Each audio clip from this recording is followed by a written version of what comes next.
Former Central Intelligence Organization CIO Chief Epiton Bonyongwe and Lovemore Itai Mukandi have reviewed the extent of political interference in Zimbabwe's intelligence services, warning through their own accounts of a recurring pattern that would culminate in another military-assisted transition similar to the 2017 coup. Sanapena mashuko budanyo kwa pangwa emergency. Former top spies predict another coup. Don't subscribe or like out on the bell icon. Timina na mubudanyo kwa mchinzi. Their mayors published earlier this year detail how the CIO became deeply entangled in ZANU-PFC succession politics, transforming what should have been a professional national institution into a partisan tool for preserving political power. Analysts say the revelation exposed the same institutional weaknesses and factional rivalries that triggered Mugabe's ouster and could once again threaten stability as the mnangagwa succession battle intensifies. In an opinion piece published by ZVAITWA, Professor Allen Munoriarwa of Walter Sisulu University argues that the two former spy chiefs' accounts demonstrate how the intelligence agency serves not national interests but the narrow political objectives of the ruling party.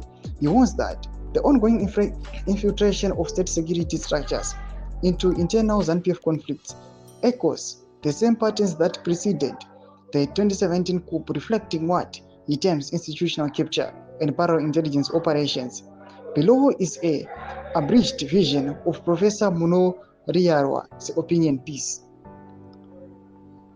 This year has been pivotal one for Zimbabwe politics. The ongoing succession dispute between President and his Vice President shows no sign of abating. All signs point to a dog-eat-dog content in a coming years, with the potential for brutal, even violent conclusion. To understand the unfolding crisis, let us rewind to February 2025. Former CIO Director General Epiton Bonyongwe, the longest-serving head of the country's state security service under the late ex-president Robert Mugabe, launched an autobiography titled "One Among Many: My Contribution to the Zimbabwean Story," almost immediately after another former CIO Deputy Director General Lovemore Itai Mukandi published his own tell-all book, How Mnangagwa Blindsided Robert Mugabe and Grabbed Zimbabwe.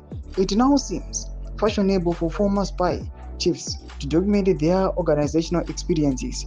The icing on the cake, however, came with the ruling party's annual conference, which served as the comic relief amid a release of the two explosive books. At the ZANU-PF conference, the party resolved to extend the presidency tenure to 2030. Notably, in Bulawayo last year, Party CHAMISA had announced the same resolution. Doma Shukaripo Pangwa Inofshinzi, situation ya bomu mike Zimbabwe, it might lead to the coup. Penagome section meduzo wafunguro enyi motu kudipa mzoro pichitko ichi. So subscribe or like, chat on the bell icon.